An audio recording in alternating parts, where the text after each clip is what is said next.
The opening words are written by Scott Taylor, courtesy of Soul Matters. Today, we return to the shelter of each other, to arms that hold us in the midst of the storm, to voices that help us hear our own, to hearts that accept us for who we are. May we be for each other a source of safety and sending. May we offer each other both comfort and challenge. May this place of peace lead us to share peace with others. Let us begin.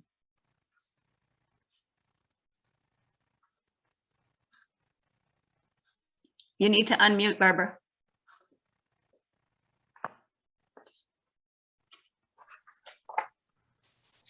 Good morning. Today we celebrate the Unitarians, Universalists, and Unitarian Universalists' 75-year collaboration with the United Nations. Our principles align directly with those of the UN, and we support their 2021 theme, All In for Climate Justice, Food Equity, and Sustainability.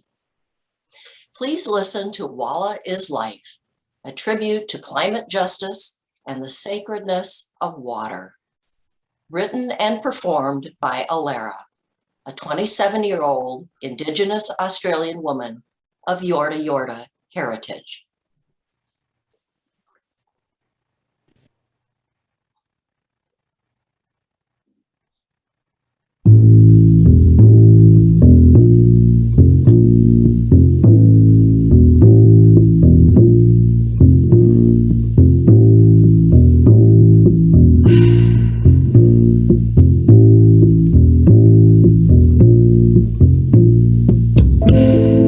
Walla is life.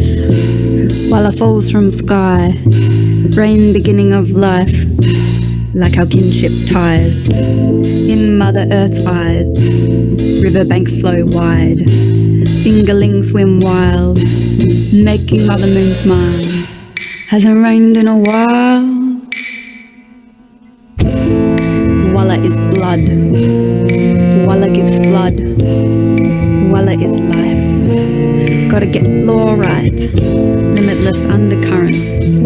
Pushing, pulling, pumping. Gliding, sliding, mulling. Trickles from the nipples of sacred springs. It's an animal thing.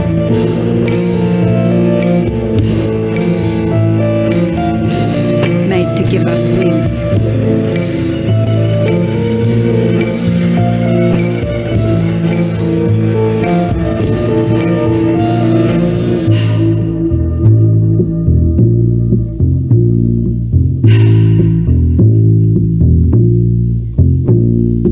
After the rain, the river flows. After the rain, the river flows. After the rain, the river flows. After the rain, the river flows, and the kookaburra sings.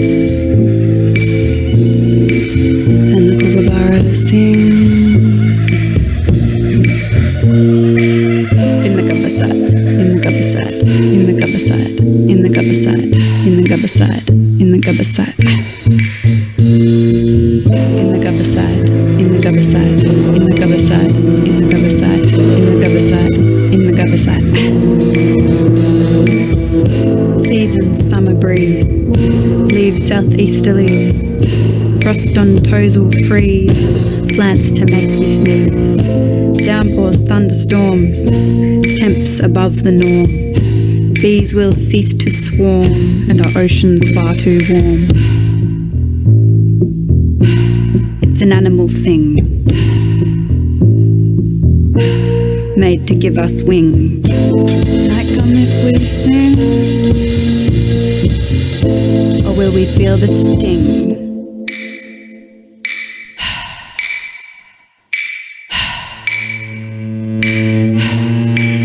Of the gumsite, endless supply in the gumsite, endless supply in the gumsite, endless supply in the gumsite, endless supply in the gumsite, endless supply in the gumsite, endless supply of the gumsite, endless supply, endless supply.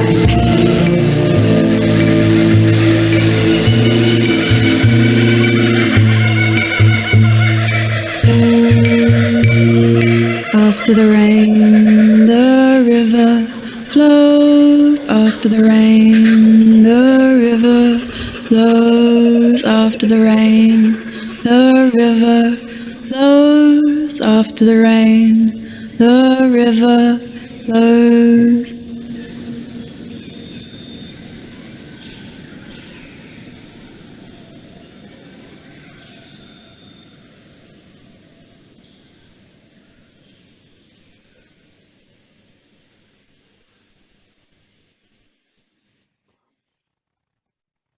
I will light a chalice here, or Wyman will light a chalice here in my home, and you are welcome to light one in your home. Please join me in speaking the words on your screen as we light the chalice, the symbol of our faith. Let us open our eyes to see what is beautiful. Let us open our minds to learn what is true. Let us open our hearts to love one another. Each week we gather, we carry the sorrows and celebrations of our own lives. If you have a joy or sorrow you would like to share with the group, you can type it into the chat box and I will read it aloud for all those listening. You can open the chat box by hovering over the menu, often at the bottom of your screen, and clicking on the chat option. A white box will open and your message can be typed at the bottom. I will begin by lighting a candle in honor of all the simple joys that are sustaining us. I will light another candle in honor of the sorrows and hardships we might be carrying.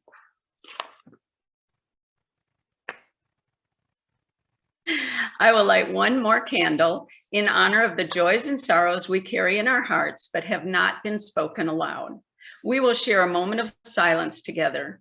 Some of us will experience that silence as a time for prayer, and some as a time for meditation, and some simply as a time to honor what has been said and left unsaid. I invite you into a silence of your understanding.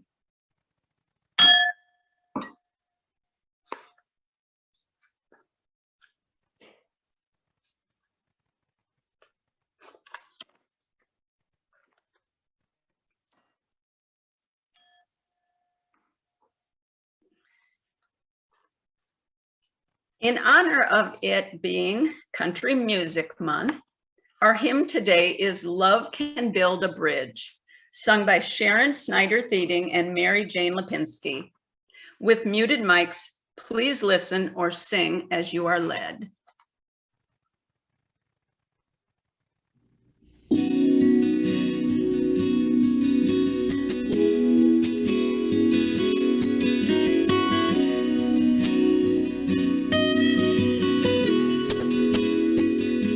I'd gladly walk across the desert with no shoes upon my feet to share with you the last bite of bread I had to eat. I would swim out to save you in your sea of broken dreams. When all your hopes are sinking, let me show you what love means. Love can build a bridge. between your heart and mine. Love can build a bridge. Don't you think it's time? Don't you think it's time?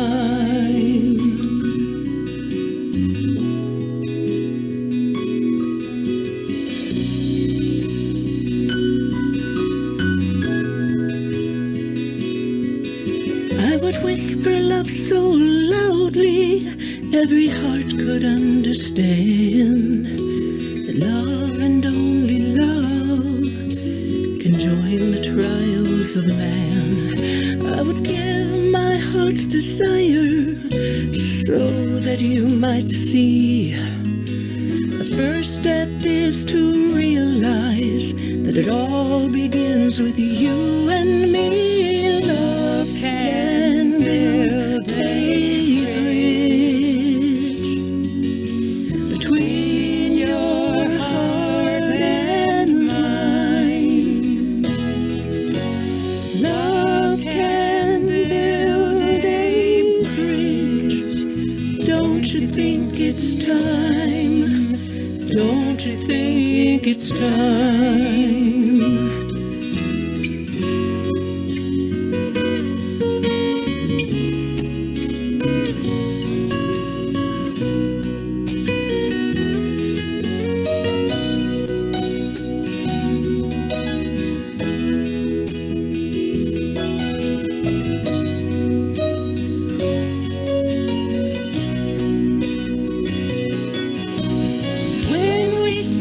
Together, it's our finest hour. We can do anything, anything, anything, anything. Keep believing in love power.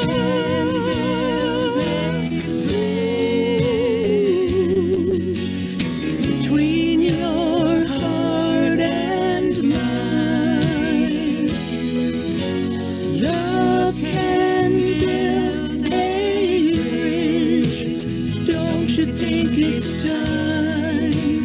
Don't you think it's time? Yes, I do. Love can build a bridge. Love and only between your heart and mine. Your heart and mine. Love can build a bridge. Don't you think it's time? Don't you think it's time?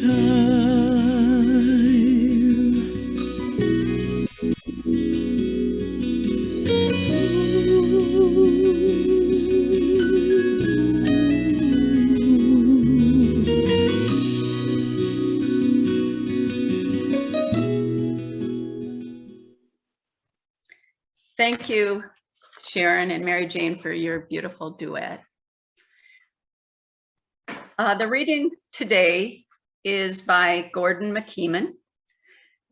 Ministry is a quality of relationship between and among human beings that beckons forth hidden possibilities, inviting people into deeper, more constant, more reverent relationship with the world and with one another, carrying forward a long heritage of hope and liberation that has dignified and informed the human venture over many centuries. Being present with, to, and for others in their terrors and torments, in their grief, misery, and pain, knowing that those feelings are our feelings too.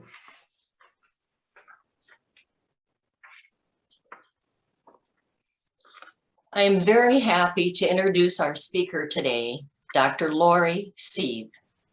I met Laurie at a UU picnic hosted by Don Stager earlier this fall.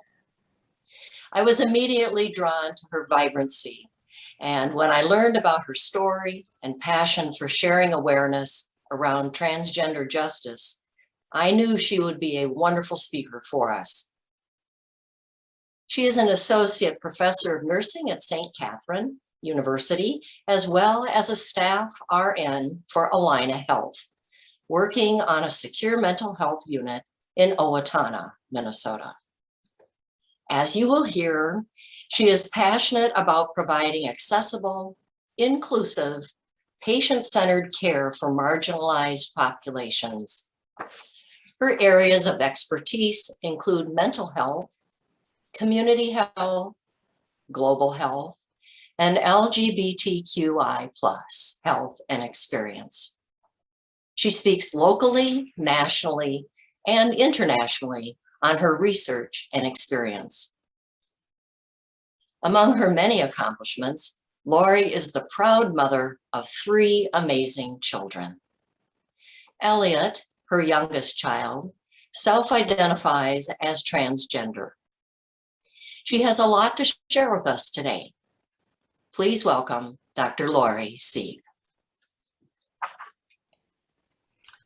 Thank you, Barbara. And I'd really like to take a minute just to thank the entire congregation for inviting me to join you today and share my knowledge and experience regarding transgender health and experience, and my experience as the mother of a transgender child. So you know a little bit about my background, but one of the things that I want to at least make you aware of is I work on a secure mental health unit in Owatonna for Allina Health, and secure refers to a locked unit. So all of our patients that are on our unit meet the criteria of danger to themselves or others. And I see a fair number of suicidal, transgender, gender diverse, gender non-binary people. And that's part of what I want to talk about today regarding acceptance of transgender people. So today I want to touch on, just with a short amount of time, I want to touch on 3 different aspects of my background and knowledge, and that I have to spend a little bit of time on terminology because I don't really know what the congregation, what their experience is with terminology. So it'll be a little bit on terminology, and then acceptance. And finally, I want to touch on the use of pronouns in being respectful for transgender people. And there's so much more to understand, but for this amount of time, I think that's the most I can touch on. So I know you know my title of my talk, and that is, Elliot, you gave me the greatest gift.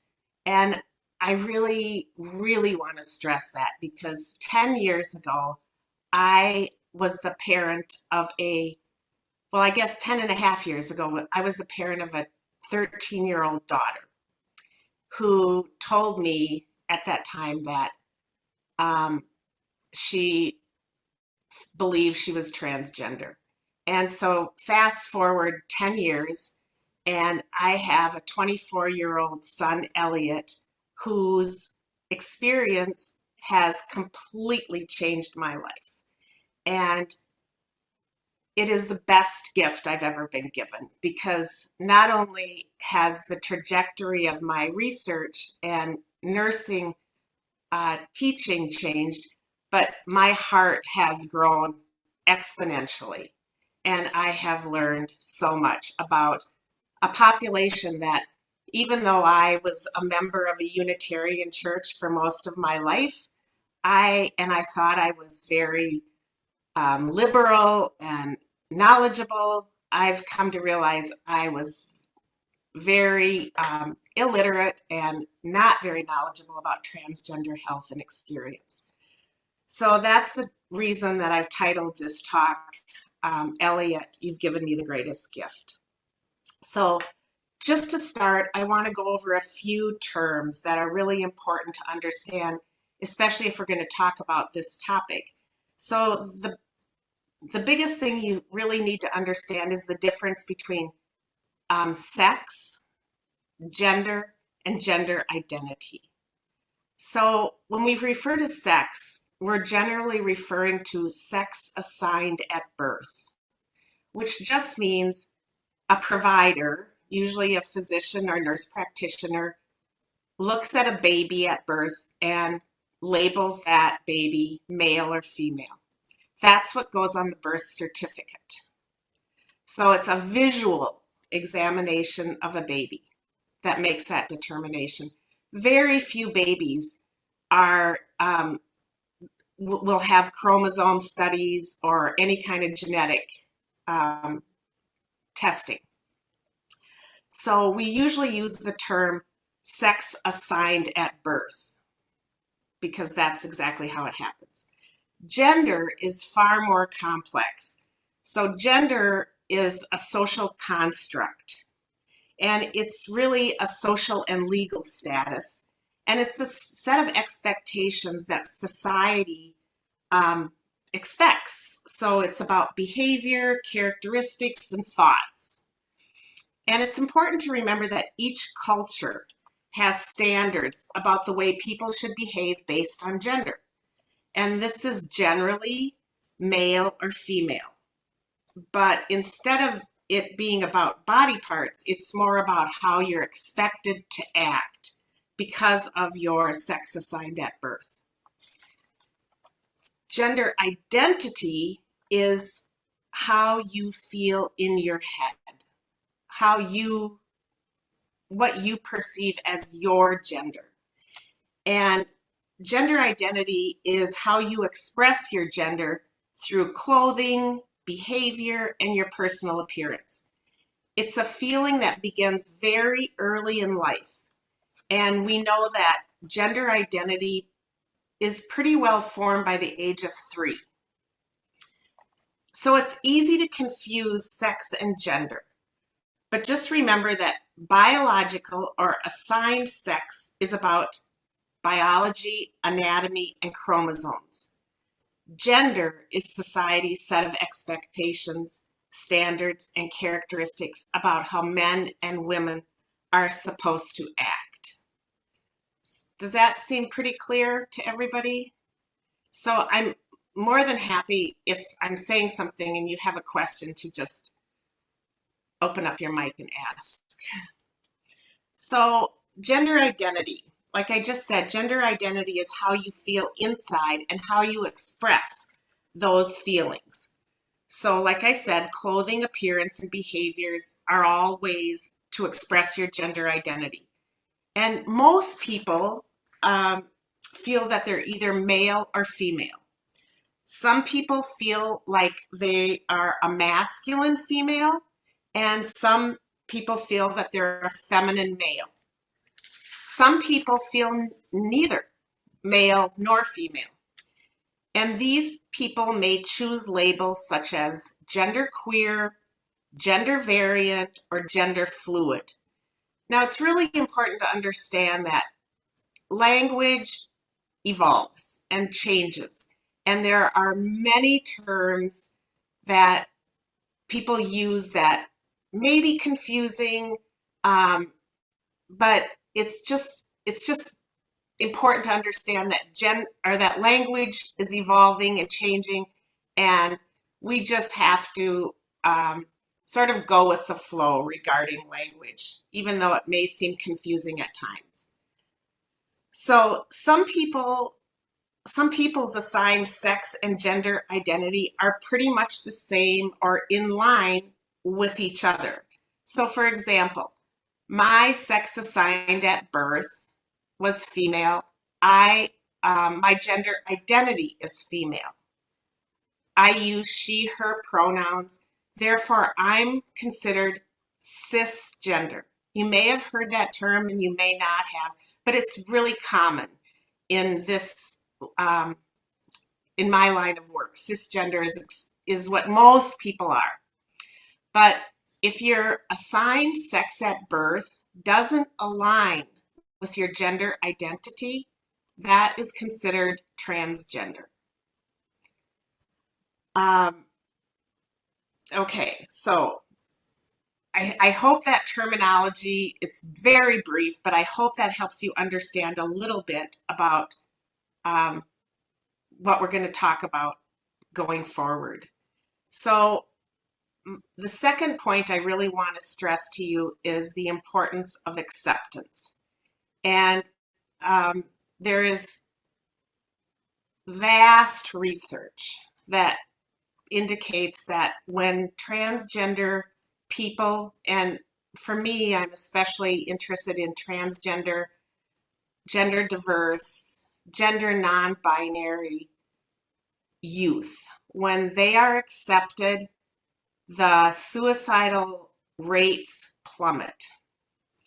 So there was recently an article published in the American Academy of Pediatrics that revealed alarming levels of attempted suicide among transgender youth, with the highest rates among transgender boys and non-binary youth.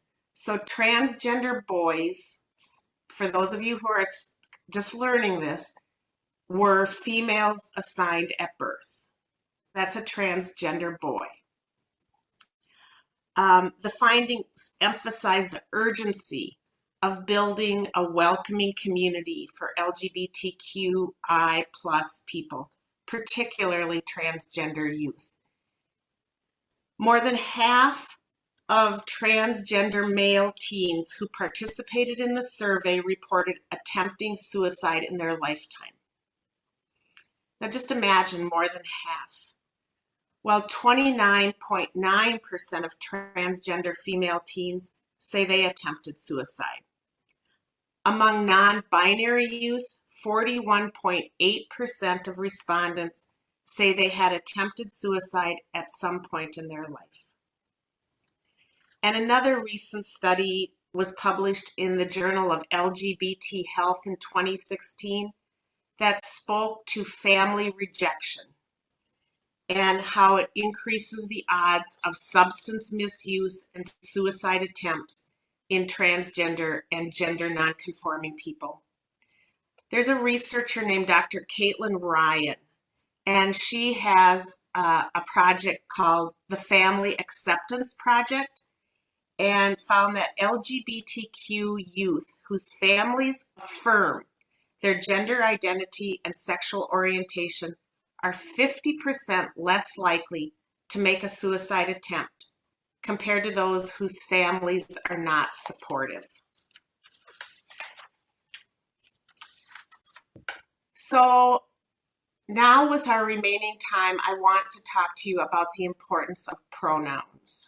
And for some of you, this probably will feel very, maybe a little uncomfortable and confusing, but it is, the research shows that when people's pronouns are used correctly, their rates of suicide ideation also drop significantly. So there are a few things that are important to understand about the use of pronouns. And one of those is never assume you know someone's pronouns, because everyone is an individual and everyone is unique. And it's just critically important to not make any assumptions. The other point is normalize pronouns by asking and offering your own pronouns. So I teach nursing students to, when they enter a patient's room, a really great way to do this is to walk in and I'll say, "Hi, my name is Laurie Sieve. I'm your nurse for the day. I use she, her pronouns. And can I ask your pronouns?" It's a very respectful way of making sure that we are using the pronouns the person requests. And of course, you know, we're not going to do this 100% of the time in all of our meeting people, but in certain situations, it's extremely respectful and a great way to introduce yourself. Respect a person's pronouns. However the person identifies is their identity, and that is, we don't question that in any way. Everyone has the right to choose how they self-identify. And we have to respect that. And it's important to also remember that pronouns don't always correspond to someone's identity. Now that's going to seem a little confusing at first, to their gender identity.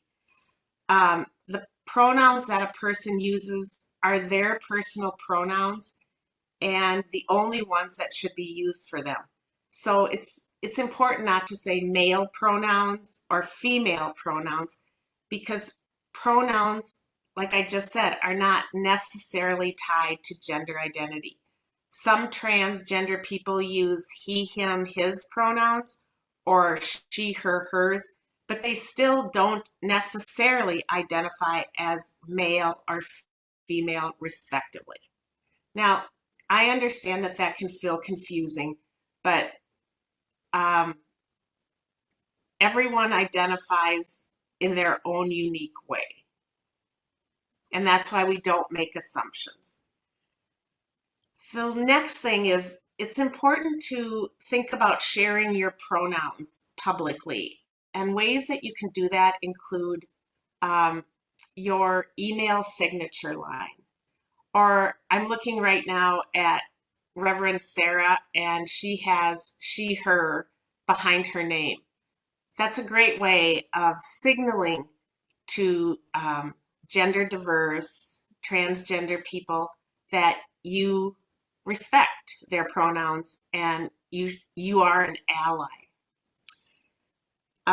So you can include your pronouns on a signature line. You can share your pronouns when you're in meetings. You can, if you have a business card, you can have your pronouns on your business card. And you can help by making sharing pronouns normalized. So it's important to commit to correcting people if they misgender someone. And you can do this very gently by, talking to them privately afterwards and mentioning that that person actually stated that they use pronouns other than what the person just said they were. Or like if you're in a meeting and a person doesn't say their pronouns and someone misgenders them, you can just say, well, let's just skip that for now. That gets too complicated. So I guess I'm just saying, I think it's really important for all of us to do what we can to normalize the use of pronouns by sharing our pronouns when we can. Let me think. I think I was trying to be very aware of the timeline, so I think that concludes what I wanted to say, but I'd love to open it up to questions about my experience or anything you would like to ask. Thank you so much, Dr. Sieve, for your presentation. And we're just so grateful that you're able to be with us this morning and that you're willing to share your experience and your knowledge. And like you mentioned, we do have time for 1 or 2 questions. And then after the service, Dr. Sieve has been willing to stick around for our chat sessions. And so more questions can be asked then. If you do have a question, just please key your name into the chat and I'll call your name and you can unmute and ask your question. So Liz has a question. She said, she asked, tell us more about Elliot. Oh, great. I'd love to. So Elliot, I think this is a really good example of family acceptance. So at 13, when Elliot first came out to me, Elliot was just beginning to self-harm a tiny bit. And our family, luckily, everyone was on board. Elliot has 2 siblings, and we were 100% supportive from day one. And I'm not suggesting that this wasn't difficult. There were very difficult moments. And so what my way of dealing with this was educating myself. And so Elliot and I, when Elliot was 14, we attended a conference in San Francisco. Elliot and I also attended a conference in Philadelphia. At the age of 15, Elliot began hormone therapy. So Elliot started taking testosterone at 15. Elliot had chest surgery at 16. That didn't solve everything. So at 17, Elliot was a senior in high school, and there was a lot of bullying. Elliot was the first out transgender kid at Mankato West High School. And it was very difficult. When Elliot was I think maybe when Elliot was a junior, he told me he wanted to drop out of high school. We just continued to support Elliot, and he was admitted with, I'm trying to think of the word, he was admitted on provisional admission to Mankato State University because his grades were not that great. But with support and continued intervention, Elliot, 4 years later, graduated with a 4.0 GPA with a degree in psychology and soared through college. He was a research assistant, and his minor was sex and gender studies. Today, at the age of 24, Elliot is in the Masters of Social Work program at the University of Minnesota Duluth and has hopes of becoming a LGBTQI plus therapist. And that to me is like such a great example of how family acceptance can help someone move forward successfully. Wow. Okay, we have time for just this next one. Christy says, I'm surprised by how many people are transgender. Do you have any stats on what percentage of the population is transgender? And how did people cope before it came so much better recognized? That's a great question. And one of the things I think people think that this is a recent, that being transgender is sort of a recent phenomenon. We've had transgender people forever. All cultures across the globe recognize transgender people. It's very difficult to estimate the number of transgender people, and it's easy to understand why, because coming out as transgender for many people is still forbidden. And there are, a multitude of reasons for this. But what we know, the numbers we have don't really indicate how many people are transgender. But it's estimated that at least 0.5% of the population is transgender. However, there are researchers that believe it's as high as 3%. And the other thing is, this is a big controversy. On the census, we're still not gathering data regarding LGBTQ status. So we don't really know how many people are transgender, but it's definitely somewhere between 0.5 and maybe up to 3%. Okay. And I guess it says here, how did people cope before it became so much better recognized? I think people are also confused why there seems to be such a growing number of gender diverse, non-binary, queer. I mean, a lot of these are umbrella terms, but there are many reasons, and it's easier to understand when we think about it like this. So the internet has clearly increased acceptance. So if you happen to be a transgender person living in rural Nebraska, you can feel very alone and isolated. But the internet has helped people meet and talk to each other, and having support helps normalize this experience. And there are a lot of support groups that that help transgender and gender diverse people feel much better about who they are and more supported, and therefore more willing to step out of the shadows and say, I am transgender. So that's a big factor. Of growing number of young people are identifying as transgender. I don't have the statistics in front of me, but it's a very fast growing number. And I think a lot of that also has to do with increasing support that's available. But it has been very difficult historically to be a sex or gender minority person. And thankfully, you know, we hope that society is becoming more accepting. I mean, when marriage equality became the law of the land, that was a huge step.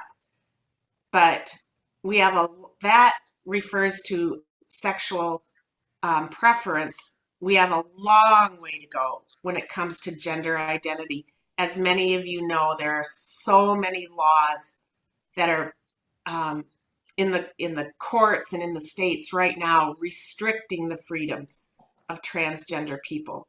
So we just have a long way to go to make this really an equitable society. Okay, I think that is all the time we have for now, but you will have more opportunities for questions in the chat groups after the service. So again, thank you, Dr. Sieve, for your wonderful presentation and for agreeing to staying with us for after the service.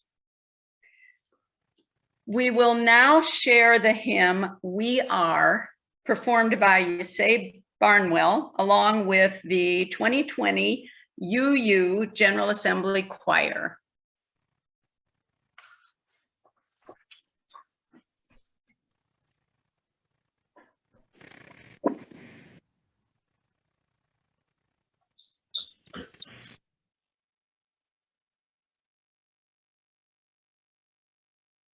For each child that's born, a morning star rises and sings to the universe who we are. For each child that's born, a morning star rises and sings to the universe who we are. Oh, for each child that's born, a morning star rises and sings to the universe who we are. Oh, for each child that's born, a morning star rises and sings to the universe who we are.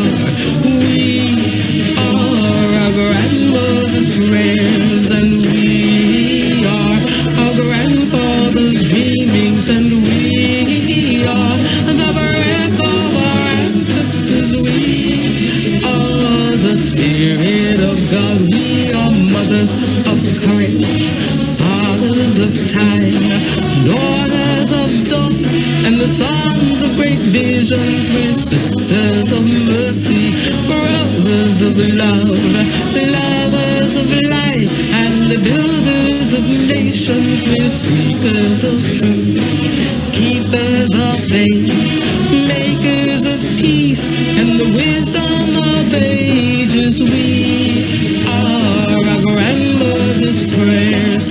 We are our grandfather's dreamings, and we are the breath of our ancestors. We are the Spirit of God. We are mothers of courage, fathers of time, daughters of dust, and the sons of great visions. We're sisters of mercy, brothers of love, lovers of life, and the builders of nations. We're seekers of truth and keepers of faith.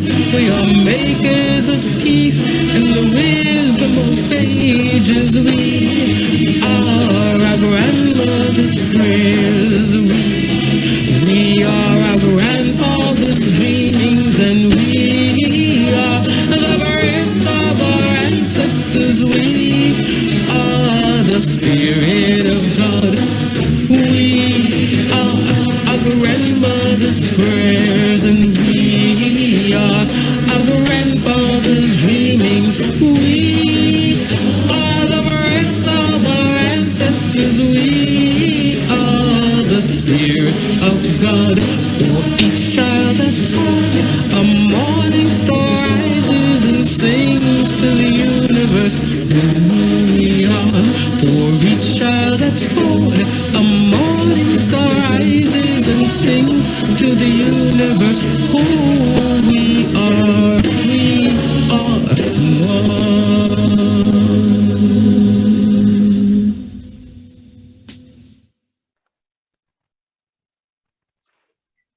We turn our attention now to the wider world as we take our offertory.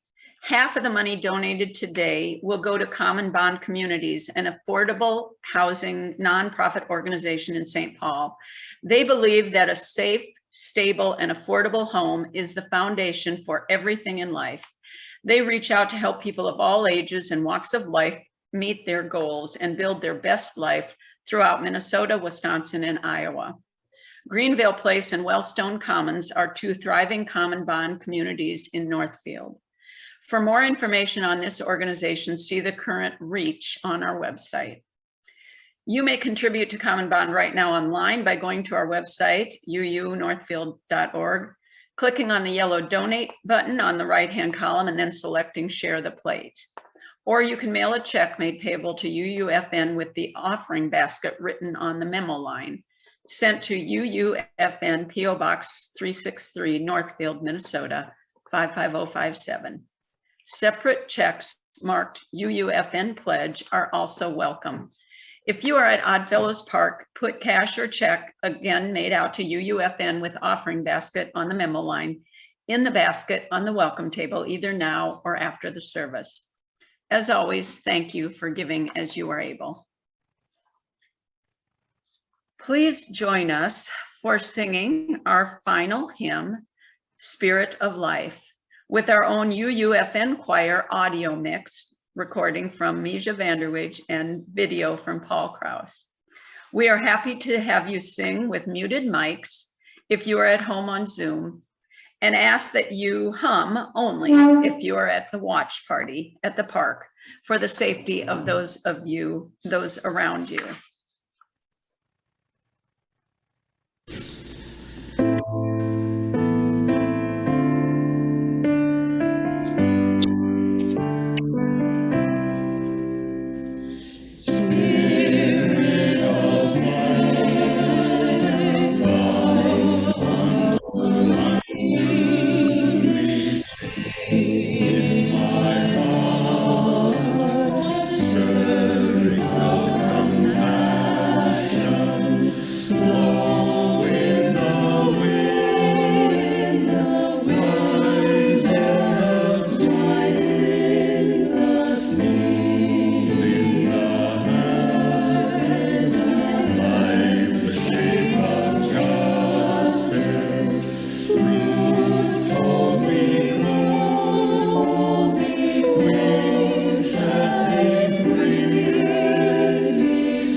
Please join me as we extinguish our chalice here and in your homes. You will see the words on your screen. We extinguish this flame, but not the light of truth, the warmth of community, or the fire of commitment. These we carry in our hearts until we are together again.